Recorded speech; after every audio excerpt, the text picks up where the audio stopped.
following news flash is brought to you by the Lone Star Lowdown, providing your daily bulletins for the commodities market.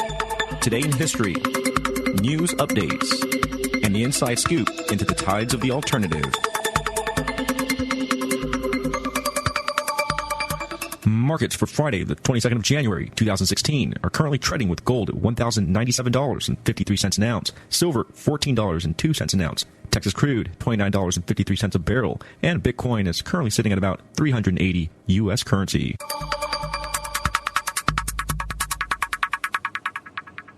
Today in history, Monday, January 22nd, 1506. The first contingent of 150 soldiers entered the city of Rome, marking the Swiss Guard's foundation as the Pontifical Swiss Guard. In recent news, Dwayne Walling, former mayor of Detroit, who in April of 2014, before local news, raised a glass of water as he pushed the button connecting Flint River to the city of Flint's water treatment plant, setting into motion one of the worst lead contaminations of a municipal water system in U.S. history, said that he was deeply sorry for all the problems with Flint's water and that he regrets he didn't somehow find out more about what was really happening. The contaminant? High levels of lead, one of the most dangerous neurotoxins for infants, which leached from the miles of underground piping which negligence at city, state, and federal levels failed to detect or even incorporate emergency protocols for as required under federal law. This at first turned the water brown, giving it a chlorine odor. As Flint residents began to complain about the color, smell, and taste of their water, state officials were dismissive, according to emails released this week by Rick Snyder's office, Republican governor of Michigan. Even while many residents were complaining of rashes, the contamination wasn't reported to the public for roughly 18 months. EPA Region 5 Administrator Susan Hedman resigned on Thursday, and Governor Rick Snyder, who appointed Scott Kincaid as emergency manager, who was responsible for approving the project, apologized for the crisis and is seeking $28 million in state funds as a down payment for fixing it. The plan was targeted towards saving millions of dollars for Flint residents by using the river instead of buying water from Detroit, at least until the new pipeline to Lake Huron could be built. After reviewing feedback from students and faculty over the past few months, the Wesleyan Private University Board of Trustees decided today that concealed handguns would not be allowed on the Texas Wesleyan University campus. President Frederick G. Slabach said in a brief statement that the feedback received from the members of the campus community was overwhelmingly in favor of remaining a gun-free campus. The Lone Star Lowdown is currently looking to fill some ad space. If you have a product or a service you'd like to advertise with us, feel free to give us a call at 210-363-2257. This has been your Lowdown for January 22nd, 2016.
Good day to all you Schmohawks out there. You're listening to the Voice of Reason radio show on the Logos Radio Network. We are down deep at the Liberty Cave at Brave New Books down here at 1904 Guadalupe in Austin, Texas. And today we're going to be talking about a lot of different things, but number one thing on my mind today is, should anarchists vote? And I'm sitting here with my good buddy, the media coordinator of LP Texas, Nick Reed. Nick, should anarchists vote? I think the answer is definitely yes. Well, we're going to get into it. Yeah, we're going to be exploring that question and maybe a couple of others if we can squeeze them in today. During the next segment, we're going to be joined by Justin Armon, the executive director of Texans for Accountable Government. And the owners of this network are going to be mad at me unless I mention that it is now January 23rd, 2016. So I can make sure she won't hold me in the dungeon cave over the next week. So all throughout the day, we've been listening to lots of different shows, and all this argument comes up all the time that people say, anarchists should not vote because they are in somewhere I should say we, because I think Nick and I both are voluntarists, and we're both involved in the Libertarian Party of Texas. And I understand the argument. The argument is that you don't want to contribute to your own enslavement. I get it. I totally get it that you shouldn't vote for people or a party simply because it's quote unquote your civic duty. You shouldn't vote for the lesser of two evil because you're still voting for evil. But what I am saying is, if there is a candidate who shares your beliefs about government and about the role of government and about perhaps reducing the role or completely destroying the role of government in your life, you should vote for that person. The reason we don't have candidates running for office who say, I am running on a platform to completely eradicate government from the lives of people. You don't have that person running for office. And you know why? Because nobody would vote for him. Because the people that message appeals to have already said they're just across the board against voting. Right. And also, I think that the anarchist perception is that, or their perspective, is that they're voting, and by voting, they're participating in a system whereby the majority gets to impose things onto the minority. And either way you look at it, they're contributing to it. But I think with the Libertarian Party, a lot of the stuff that they're voting for is really restricting government. It's not really they're voting for. I think the perception is I'm going to be voting for things that I think are good, but either way, I'm still going to be participating in a system that's going to impose those onto other people. But the Libertarian platform is not really just a bunch of good things we should impose on other people, but really more of the limiting of the government and the government's role in the market in the first place. In fact, it says limit the government wherever possible, which also implies, hey, perhaps it's possible to completely eradicate government. So limit wherever possible means if you believe that government is not necessary, that it means the total eradication of it. However, if you do believe that government is necessary, what it does is it allows room for that argument to happen at a later date. Because right now it doesn't matter. Government is just imposing their will on us left and right. And we hear about things all the time in all of my volunteers groups. You know, I was pulled over by a police officer and I had to deal with this and I've got to go to court. But you're constantly having to deal with the government. We're out signing things for the city council in Austin wants to get rid of rideshare programs. And it's the city council that did that. How much easier would it be to fight those sort of things if we had 3 members on the city council who were libertarians, or 6 members on the city council who believe that in actual minimum government or no government? How much easier would that stuff be? And so all I'm saying is it is a weapon that we have to fight the state, voting. Do I think that we're going to vote ourselves into a utopia? Absolutely not. But do I think we're going to build vegetable gardens on our front yard and we're going to become a utopia? No, I think we have to use all of these tools together.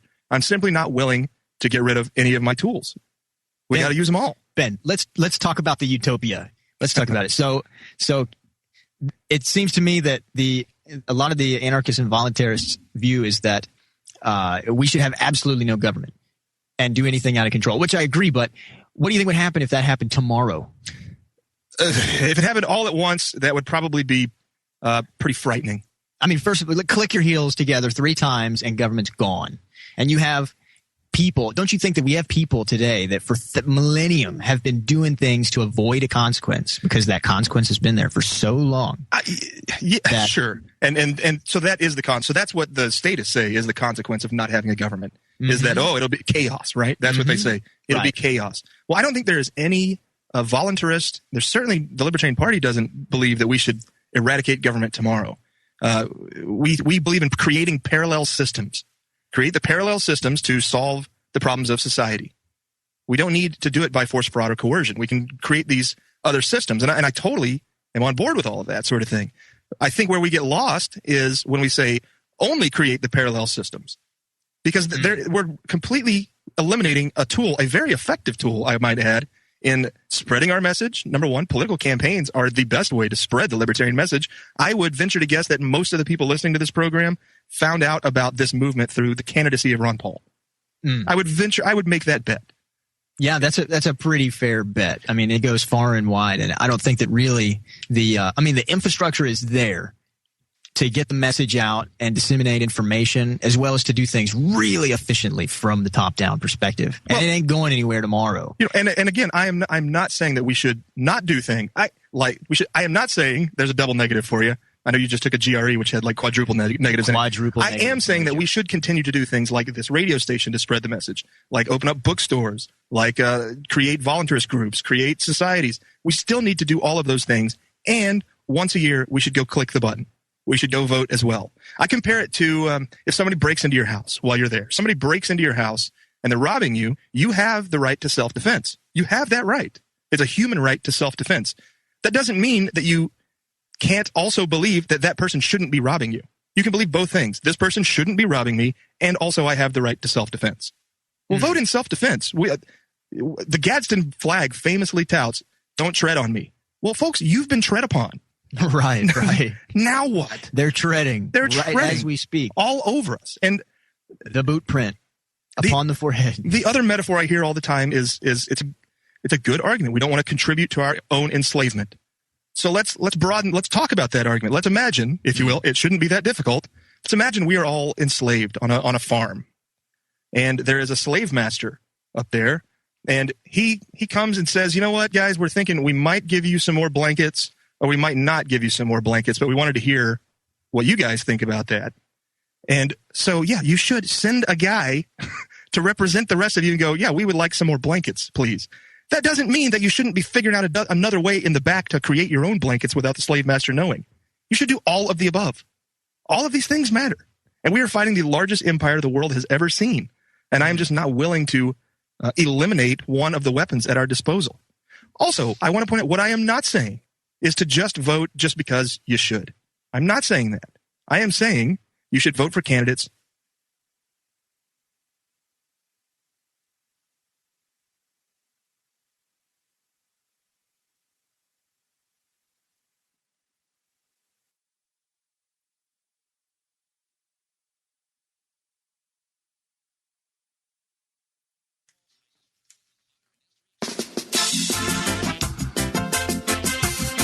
It's all according to the will of the Almighty.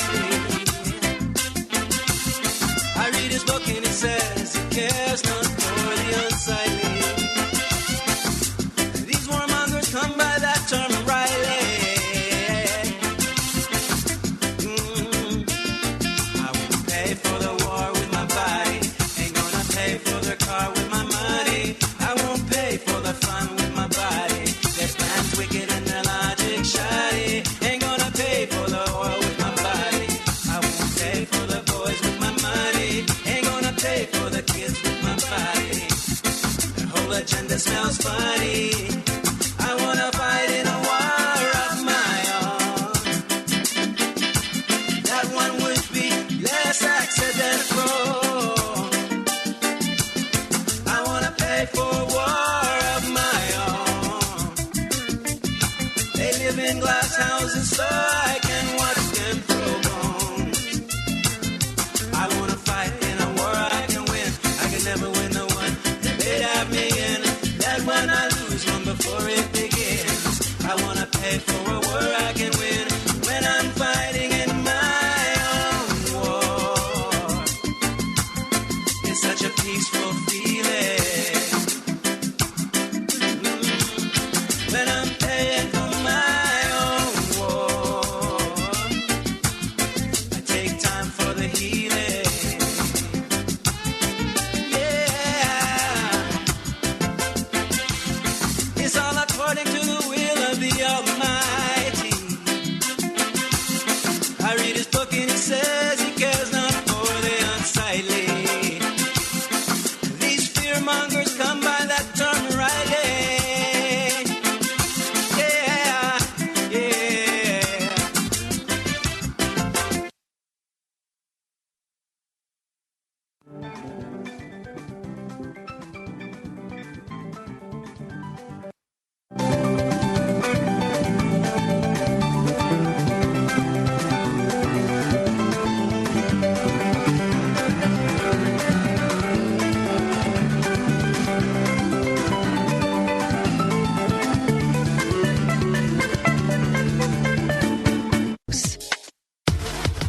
This is the Logos Radio Network.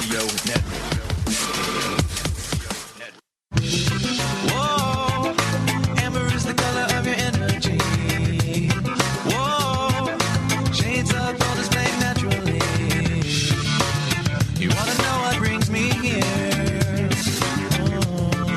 Fly through my head, fly to fear, and I know whoa, amber is the color of your energy. Whoa, shades of gold displayed naturally. Hey, and welcome back to the Voice of Reason radio show. We had a little bit of technical difficulties on that back end there, but we think we've got it all sorted out now. A little technical battle with the NSA. You know, I'm sure that's what it was, too. They're listening in. They don't like what we're saying because the number one thing that statists don't want is a bunch of voluntarist voting. And that's why I think a lot of the we shouldn't vote is controlled opposition.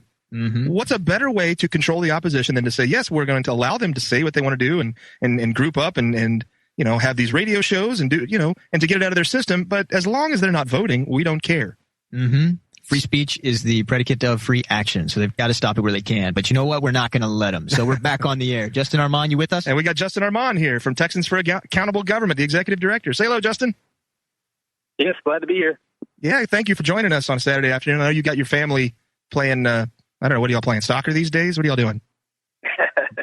Yes, my daughter's one heck of a softball player. So we always have that going on. Thankfully, she's on a little break right now, so that's good. So Justin, this is a conversation that we've had before, just kind of in private, and I kind of wanted to bring it out because it is really the main question in all of libertarianism, as far as the Libertarian Party is concerned, which is that, hey, we fight really hard to have voluntarist principles in our platform. We try really hard to do a fair vetting process to make sure that we're running candidates who fulfill those roles, and yet we can't get our activist wing to vote for us. Should anarchists and voluntarists vote? What do you think, Justin? Well, I think that the whole principle or the premise of libertarianism and its natural extension, which is a society without masters and slaves, without archons or rulers, we don't want to compel others or prescribe our will on how people should behave, right? So I'm not going to tell people whether they should vote or they shouldn't vote. But at the same time, as somebody that's trying to create change in my community, I find it very irritating that the very people that I agree most with are those that don't want to participate in the cause that I'm pursuing. So the problem with the vote versus no vote argument, in my opinion, is that, first of all, it treats voting as categorical, like all voting is the same, and it's not the same. Presidential election voting is very different than voting for your city council person. In fact, you actually have a say with your vote for the city council, and you absolutely do not have a say with your vote for president, okay? Another thing that is assumed in the vote versus no vote argument is that if somebody were to get the votes, a perfect anarchist, libertarian, anarcho-capitalist, were to get in office, that them holding office will change anything at all, and that there's any actual inherent intrinsic power in holding office itself. Okay, so I look at the problem as systemic, not a matter of getting the right people in office. So even if you were to win an election, it doesn't mean that you can do any more for advancing liberty than you could if you weren't holding office. I submit that the only real power to hold office is that when you speak, people listen. And the only real power in running for an office is the process by which you communicate to others. There is nothing courageous about casting a ballot, and by extension, there is nothing honorable about running to seek ballots and to seek the vote, to get the vote, to win. Sure. There's nothing honorable about running to win. Sure. I almost completely agree there, but I do think that there are some things that you can accomplish in office. And that is, for instance, like what we're looking at with the attempted ban on ride-sharing programs here in Austin. If city council were made up of even a majority voluntarist anarchists, this would have never come up. You know what I mean? Like, that may or may not be true. And the fact is that early government is usually composed of the most noble of society, right? So kings and queens and nobility and the aristocracy and the rulers that assume power early on are usually not the insane mass murderers or psychopaths that are described by libertarians from what I've seen. It's usually the people that have the merit and consent of the people because of some victory early on that they did. It's the power itself over time that attracts the worst of society, which is something that you can sort of read in Road to Serfdom. Though I'm not totally in agreement with everything Hayek says, it's really interesting to read how the worst always rise to the top. So carving out government to begin with is usually done probably for a noble reason, but then the people that begin to be attracted to that tool of what's so-called legitimate violence or legitimate force and being able to use that tool usually attracts the worst of society. So PAG was involved in trying to craft the 10-1 council. And everybody was saying that the new city council would be more close, a close representation of the people in Austin. That was the Austinites for Geographic Representation that TAG was a part of. That was our argument. Okay, so not only did TAG and TAG activists participate in crafting a more decentralized government in Austin, a more government of the people, we actually helped get Don Zimmerman elected and even endorsed Ellen Troxclair because there was really nobody else that was running that was more closely aligned, that she actually has a moderate respect for free markets. So yeah, though we're massively outnumbered, you can't say that because you would have a majority that on the council that shares your beliefs that these awful things wouldn't happen, right? And I'm not saying there's no power to holding office. I'm just saying that it's kind of overly inflated and overly estimated. Sure, and I guess I should make clear that I do not believe that we need an entity who owns the monopoly on violence to be able to dictate to other people what they can and can't do. I simply am aware that it exists right now, and slowing it down is, I think that's a good cause. Just trying to slow it down as best as possible while we still create parallel systems in the background. And I think voting. Right, and my position is that I want people to vote and participate on a local level and for issue-specific races. I want people to participate, but I'm also going to submit that voting will not slow it down and is actually a way for people to justify their complacence. I mean, look at all the greatest socialist totalitarian states that have existed have had incredible voting turnouts, and it's all a front. Right. It is. No, you're exactly right. And so what I am not saying is that go into the voting booth and vote and feel like you've done everything you could have done, because that's not the case. It's simply one of the things that can be done. And I would say, just from a Libertarian Party of Texas perspective, this election coming up in November is going to be probably the most important election we've ever had. And that is because we are on the verge of losing ballot access in this state. If we do not get over 5% of a vote in a statewide election, we're going to lose ballot access. And in years past, it hasn't been a big deal because the old parties don't necessarily run somebody in all these races. And so we're able to just kind of pick up some slack and get 30% here and there. But this election, every party is running in every race. And in four-way races, we're getting 3%. And so it's highly important that we activate the people who believe in what believe in our philosophy to just actually get out there one day and vote on election day, by the way. That is something we discovered during Dr. Presley's lawsuit, because there's clearly voter fraud going on, but it's far more difficult for them to perpetuate voter fraud on election day. It's typically done, in the early voting, which is when government tells you to vote, right? Go and vote early. Well, that's when we discovered through Dr. Presley's lawsuit that that's where most of the fraud can take place. So we only got about 30 seconds left here. I want to mention Justin Armand, the executive director over at Texans for Accountable Government. Those guys do a lot of great work. I'm sitting across the table here from Nick Reed. He's the media coordinator for LP Texas. My name is Ben Farmer. I'm the vice chair of LP Texas and also the director of the PR department. And you're listening to the Voice of Reason radio show here on Logos Radio Network. We'll see you after this short break. Once upon a time, your printer was not a privacy risk, but today's printers are often connected to Wi-Fi networks, making them a treasure trove for hackers. I'm Dr. Catherine Albrecht, back with details on the potential spy in your office, next. Privacy is under attack. When you give up data about yourself, you'll never get it back again. And once your privacy is gone, you'll find your freedoms will start to vanish too. So protect your rights, say no to surveillance, and keep your information to yourself. Privacy, it's worth hanging on to. This message is brought to you by StartPage.com, the private search engine alternative to Google, Yahoo, and Bing. Start over with StartPage. Hacking somebody through their printer sounds like an urban legend, but now that printers have hard drives, email capacity, and are connected to the internet, they've become attractive to attackers. Here's an example. Samsung printers sold up until October 2012 had a security flaw that lets hackers send fake faxes, copy sensitive documents, and spy on you or your company by eavesdropping on your Wi-Fi traffic. Yikes! Your best defense is to change the default password, add antivirus and malware protection, and get that printer behind a firewall. If you don't, you could be the next victim. I'm Dr. Catherine Albrecht for StartPage.com, the world's most private search engine.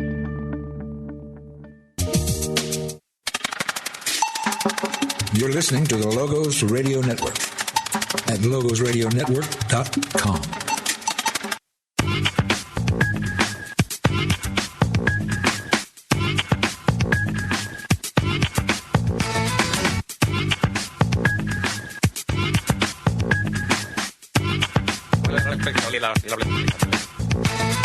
Looking for my place on the assembly lines. Fake prizes rising out of the bomb holes. Skeleton boys hyped up in purple. Smoke rings blow from across the disco. Back notes burn like broken equipment. Looking for shells to be in a position. Drop control. Hey, all you Schmohawks out there. You're listening to the Voice of Reason radio show on the Logos Radio Networks. I should mention, this show is the official LP Texas radio show. That's the Libertarian Party of Texas. That's right. Get used to it. And if you are at all interested in donating to the Libertarian Party of Texas, please go to lptexas.org and tickle that donate button. We also are coming into convention season, and that is extremely exciting. For those of you who don't know, we do not think it is appropriate to use tax money to fund to figure out which candidates we want to run, like the old parties. The old parties use primaries, and that uses tax money, and we think that's bad. So what we do is we hold conventions all across the state of Texas. There are precinct conventions, and there are county conventions, and then there's the state convention on April 8th through 10th. This year it's in San Antonio, and we'll in the coming weeks have lots of information about that state convention. But today we are talking to Justin Armon, the executive director of Texans for Accountable Government. It's a PAC located here in Austin, Texas. And the question on the table today is, should anarchists vote? Justin, thanks for joining us.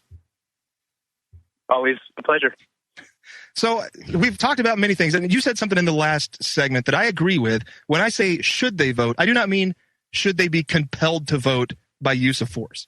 Absolutely not. I am not saying you should just go out and vote for Donald Trump because you'd rather him be in office than Hillary Clinton. That's a terrible reason to vote. Or here's another one that I think most people actually vote because of this reason. I'm going to vote for Hillary Clinton because I think she's going to win anyways. That's the dumbest reason to vote, and I really think that's pretty much the dumbest reason. And I think that's why the majority of people vote. I think that's the reason the old parties, the duopoly, keep getting voted into office when we know what happens when we vote them into office. We get more war, more taxes, fewer freedoms, and less security. We know that that's what happens, but, they're going to win, so that's who I'm going to vote for anyways. So what I am saying is that if there is a candidate, and because of my own bias, if there's a candidate in the Libertarian Party especially that does seem to fulfill voluntarist sentiment or voluntarist principles, anarchist principles, should an anarchist walk into the booth and click the button that day? So, Justin, let me ask you, so it seems like you really agree with the whole principle of non-initiation of force and the voluntarist stance, but yet you are heavily involved in politics. Do you vote? I only vote for local issues. I refuse to vote otherwise. So from your perspective, why do you personally vote? Even though you agree completely with the idea of the voluntarist principle, you still participate in it. Can you tell us what your reasoning is, your personal reasoning? I vote because, or let me just broaden this. I do things that are within my sphere of influence, my sphere of control. And changing local issues and participating at the ballot box is within my sphere of control, right? So if you look at, for instance, some communities get fluoridated and referendums pass, or I should say maybe ballot initiatives pass with like a 56 vote spread, okay? So generally within our social circles in a community, we know maybe 5 to 10 people that we could convince to vote on a certain issue. And if a few people did that, it would literally, people wouldn't be getting fluoridated, and you're talking about tens of thousands of people being affected by an issue that only has a margin of victory by, 50 to even 1,200 votes. On that level, it's rational to participate. Okay, it's absolutely rational to participate. You can run a campaign, and in the least bit, you can just participate by casting a ballot, and that actually helps the cause. It has a high probability, or a much higher probability, of helping the cause. So it's within your sphere of influence, and it's something that's directly affecting a huge amount of people, right? So, there's a lot of behaviors, zoning regulations, things that local governments get away with because they have very little participation that harms people, harms real people, and it's aggressive policy. It's violence against people, and you can go and change those things. And usually one trying to change the things that we, are close to and that we understand. That's why I participate. It's participating in government or participating by fighting government is not acknowledging the authority of the organization or the gangsters that you're fighting. It's defending people. It's defending people against a gang. It's defending people against something far worse than the gang or mafia. Yeah, that actually has legitimate authority to commit violence against people, and that's what you're fighting. That's why I'll vote. Sure. Well, so let me ask you this. So for sheriff, for instance, would you vote for that office? If I knew the sheriff. Right? So assuming that the sheriff candidate was in line with your principles. I probably wouldn't. Even for sheriff. Unless I had worked with that person. I have to extend a level of trust to vote. And a lot of times people come out of the woodwork during a campaign, and just because a lot of times they even show up at TAG meetings. Texans for Accountable Government holds monthly meetings. You'll see a lot of people showing up during campaign season that I'd never seen before that say all the things we want them to say, and then get our TAG members fired up, and then boom, they win them over that fast. These positions have too much power to just blindly vote for, especially because it says that they're libertarian when the convention process is kind of cool anyway. But a lot of times non-libertarians infiltrate the party. They get the votes, they bring in the delegates, they get the votes, and they get put on the ballot. And those people, just because they're in the Libertarian Party, does not mean that they're libertarian. No, I completely agree with that. One of the things that we've attempted to do over the last couple of years is to make that vetting process throughout the convention process more transparent, or at least put in a process. In a lot of those districts, for instance, that you're referencing, I know specific races where that's happened. There just wasn't a vetting process at all. The process to get people on the ballot in years past has been, I don't know, will he sign some paperwork? Cool, he's in. And we have done a lot of work to make sure that wasn't the case this time around. So I don't know. I would say, let's say you're a voluntarist who's never been involved in the Libertarian Party. I would say, go to the conventions, go to the precinct, go to the county convention in your county, and see what you think. Come to the state convention and see what you think. Nobody is going to force you to vote for these people in the general election. And I can tell you, Kurt, the state chair, has done a lot of work to make sure that not only do we have a quantity of candidates, but we also have quality candidates. I know the last time around there was a particular candidate who sounded libertarian until he got to this one issue of taxes, and he wanted to raise taxes on something, I don't remember what it was, in order to divert that money to NASA. Everything else he said was great, and then he got to that, and it was just like, well, why? Well, it turns out the guy had worked for NASA at one point and just really liked space exploration. Hey, I like space exploration too. It's cool out there. But I don't feel like it's appropriate to... Right. If you try and come take my money to give it to NASA, we might have a problem. Right. You know how I'm starting to see... I never voted. As you know, my stance has always been trying to solve problems without government, and even the problems created by government. But I see it like I'm in a dirty fight. And in a fight, you may stick to... usually, if if I'm boxing a friend, I might put up dukes like old English style and be gentleman about it, and I'll do it the way I would like. But if you're in a real fight where somebody's trying to get you, or your freedom's at risk, I think you should use everything you got if you need to. Well, and I think that's like the fluoride thing. You use a filter, don't you, Justin?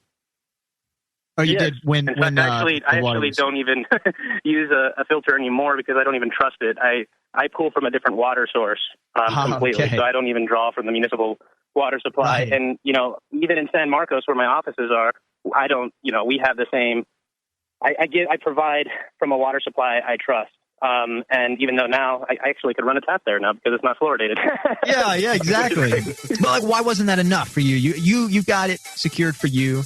You've got the well. Guys, I should slow you down before we ask another question here because we're coming up to another break. You are listening to the Voice of Reason radio show on the Logos Radio Networks. I'm Ben Farmer. Across from me is Nick Reed. And on the phone, we've got Executive Director from Texans for Accountable Government. And we're going to be back right after this. Welcome, this is a farmhouse. We have cluster flies and lights. And this time of year is bad. We are so very sorry. There is little we can do but swat them. She didn't beg or not enough. She didn't stay when things got tough. I told a lie, she got mad. She wasn't there when things got bad. I never ever saw the northern lights. Oh, welcome back, you schmohawks. We're listening to the Voice of Reason radio show on the Logos Radio Networks. We've got Nick Reed here with me in studio, as always. Say hello, Nick Reed. Yo. And on the phone, I've got Executive Director for Texans for Accountable Government, Justin Armand. Justin, how are you today? How you doing? Glad to be here. Awesome. Thank you for having us. So the topic of this hour has been, should anarchists vote? And I guess there come a lot of caveats with that, or a lot of asterisks. How does that word sound? Asterisks? There you go. Thank you. Got your back. Because I think it is... Asterisks? astrologies. Astri. Astri. I think it's meese. The astrification is the noun. So I think the point is that it is not simply immoral to vote. That is the argument that I'm trying to combat the most, because there is a large swath of our activist population that just believes it's unequivocally across the board immoral to go vote because you are somehow giving legitimacy to the system. But I say that is incorrect. That is another incorrect. punch. What gives them quote-unquote legitimacy are their guns, ultimately. That's what gives them quote-unquote legitimacy. I don't believe that gives them moral legitimacy, but in the terms that you're arguing, that's what gives them legitimacy. You standing up to them and fighting back using politics in self-defense is a human right that you should take advantage of. It is a weapon in our arsenal in order to fight the largest empire known to man, and we should take advantage of that. So if there is a candidate out there running for office that you agree with, or whatever stipulations you put on that relationship, Justin Armand says he would like to know that person personally. Personal knowledge and relationship. Whatever stipulations you put on that relationship, It's ideal. you should go vote for that person. When I say should, I don't mean should be compelled to or coerced to. I mean, it is not immoral to go cast a vote for that person. So go do it. And I would say in this election coming up in November, it is highly important that you do so. Highly important to the Libertarian Party that you do so in several elections. Number one, the Railroad Commission. That's Dr. Mark Miller. We will have him on the show many times leading up to that.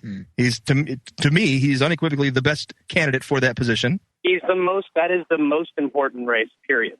The most important race for the LP, period. Absolutely. In the state of Texas, the LP has a very small chance of winning more than 5% of the vote in its other races, and that's just by historical precedent. I'm not saying that.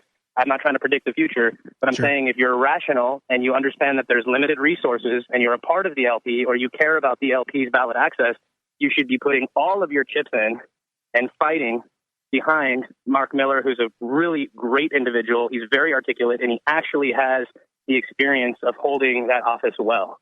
Right. So I just wanted to be very clear on that. Thank you, Justin. Yeah, and I think the scariest part is most people in Texas don't know what the Railroad Commission does. They assume it has something to do with railroads, and it doesn't. Not at all. They don't do anything with railroads whatsoever.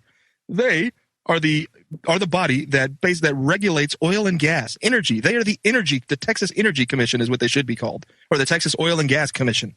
But they've been keeping their name as Railroad Commission as a way to keep the people, the voters, non-informed, to keep everyone with the wool pulled over their eyes as to just how important the Railroad Commission is. OPEC, you know that word.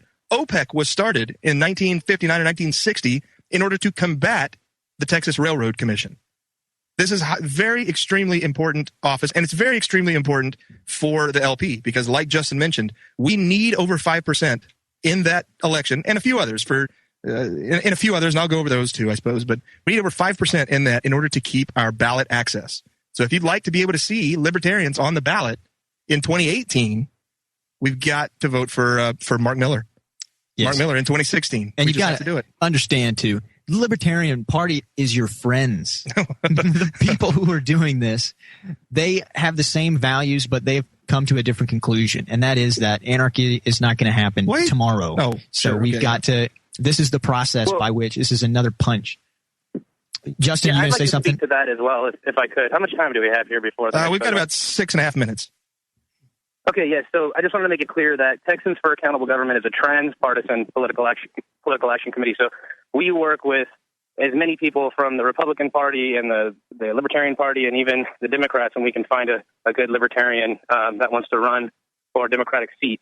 So the reason why I feel like I enjoy supporting the LP is because I personally know the leadership. I personally know so many people that are involved, and I find that tax principles of advancing economic and social liberties are very much in alignment with many of the people in the LP. Simultaneously, I also feel like I could confidently endorse some people that run in the Republican Party because there are many, many libertarians in the Republican Party. It's just a technology that they use to get more done.